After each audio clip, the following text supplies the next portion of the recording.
remember, in the last couple of videos we were showing you that we had two methods for making soluble salts and one method for making insoluble salts.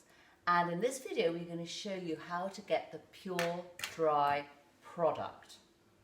So if we look at our soluble salts, the first method was excess insoluble solid plus acid or titration, both of which gave you a salt solution.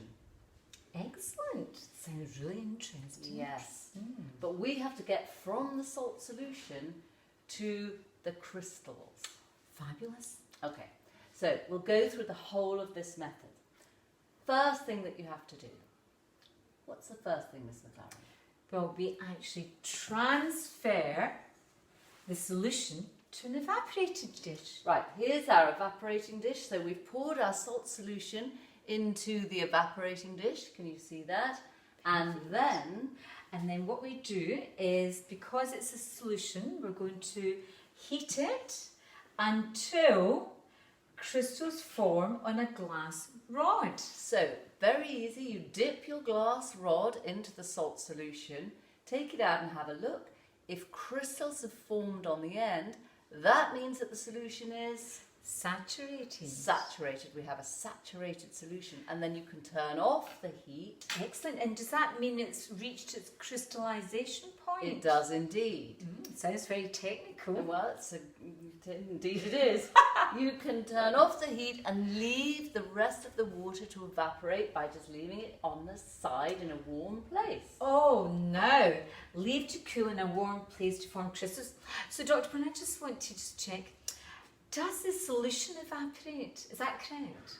The water evaporates from the solution to leave the crystals behind. And if you're lucky, I think you can see these, you will get lovely blue crystals if you're making, as it happens, Copper 2 sulfate. Copper 2 sulfate, but other colours with other crystals. But you may get a little bit of water or a little bit of liquid left in the bottom surrounding the crystals. All right, okay, and we would actually remove that by either filtering the crystals with the liquid. Absolutely. Or towel drying them. Yes. And that means we've formed lovely crystals. Well, that's fabulous. I love crystals. Now, remember, that's only for the soluble salts. Crystallization only for the soluble salts. Right. Now, as I mentioned, I really love crystals. So, can I make crystals from the insoluble salts? No, you can't. You cannot make crystals from the insoluble salts because if you remember, we mixed two solutions together and we got a salt solid. The solid was already formed in the mixture. Perfect. So that means the only way you can make crystals is from a solution, but if it's a solid, you cannot make crystals. No. Now, I've got it now. Yes. So you have to extract the solid salt from the mixture of your solid salt and your salt solution. Excellent. So what you do, you filter the mixture. Very good indeed. Filter the mixture first, but remember, you have to do something else because that solid is going to be surrounded by the salt solution. So then you wash it with distilled water, nice and easy. Absolutely right. Wash with distilled water. Now we have to use distilled water because... now distilled water means it's pure water, which means it doesn't contain any impurities. Because if we want to make a pure solid, we don't want to be adding any impurities. Excellent. So washing with distilled water removes the other salt solution and it doesn't have any impurities in it. Perfect.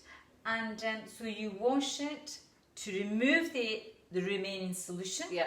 And the second thing is distilled water because you don't want to add any impurities to it. Absolutely Now right. I've worked it out. But look again, we need a pure dry solid, so finally We have to towel dry. we towel dry. So it's very simple, this method very simple. Filter, wash, towel dry. Excellent. Well, I think you've made this very straightforward, Dr. Owen.